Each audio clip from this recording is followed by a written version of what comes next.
Okay, let's start next topic on second chapter. जो आपला मागच्या लेक्चरला आपण डिसाइड बघितलं. There are two main source of capital sources are own capital and borrowed capital. आता own capital मध्ये which is the most important part is share. First part, the share. आता share means what? The capital which is borrowed from the owner is called as a share capital. Who purchases a share is called as a shareholder. Share is the own capital which is borrowed from the public. Okay, this is known as a shares. Now there are some features of shares. आता काही features दिलेले आहेत त्याच्यामध्ये. Now meaning means याच्यामध्ये आपण काय लिहू शकतो? The capital or share means it is the smallest unit part of a total share capital. म्हणजे ना फॉर एक्झाम्पल हे पूर्ण आपलं शेअर कॅपिटल. सपोज आपलं जे काही बिझनेस मध्ये जे गुंतवलेला पैसा आहे which is 5 lakh rupees.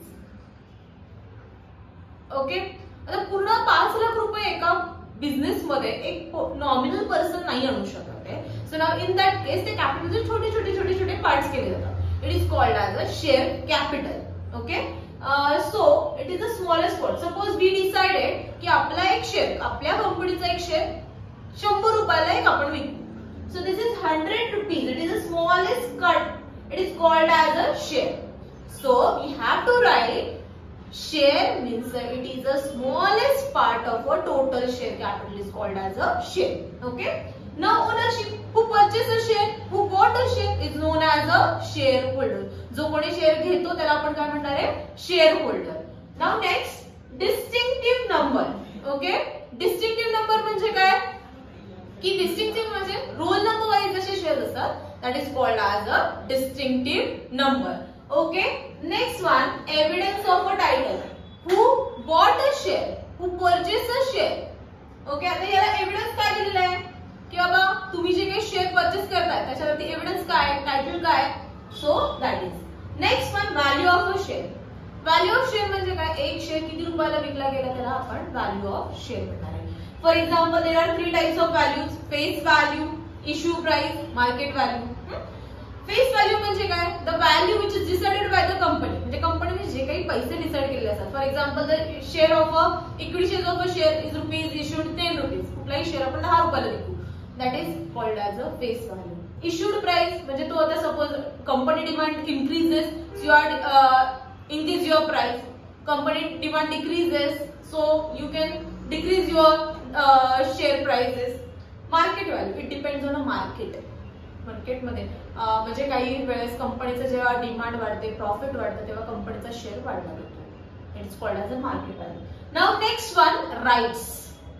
Who bought a share. आता जो कोणी शेअर परचेस करतोय, ठीक आहे, त्याला काही राईट्स येतात कारण तो कंपनीचा कोण होतोय? Share holder. जो शेअर परचेस करतोय आपण तो कोण आहे? Share holder. आता त्याला काय राईट्स आहेत? They can vote in a meeting. ते vote करू शकतात मीटिंग मध्ये. Then next one, they can check books of accounts to write to collect the dividend. त्यांना प्रॉफिट मधला पार्ट मिळतो, that is dividend. Okay, these are the rights of the share who purchase a share. Now transferability, you can transfer your shares easily. It depends on the company. आता public कंपनीचे share easily transferable आहे. तसेच private कंपनीचे share R सब restricted. ठीक आहे. Next one, income. आता share, आता तुम्ही कंपनीचा शेअर घेताय म्हटलं त्याच्यावरती इन्कम काय असणार आहे? That is dividend. काय म्हणणार आहे आपण? डिव्हिडंड.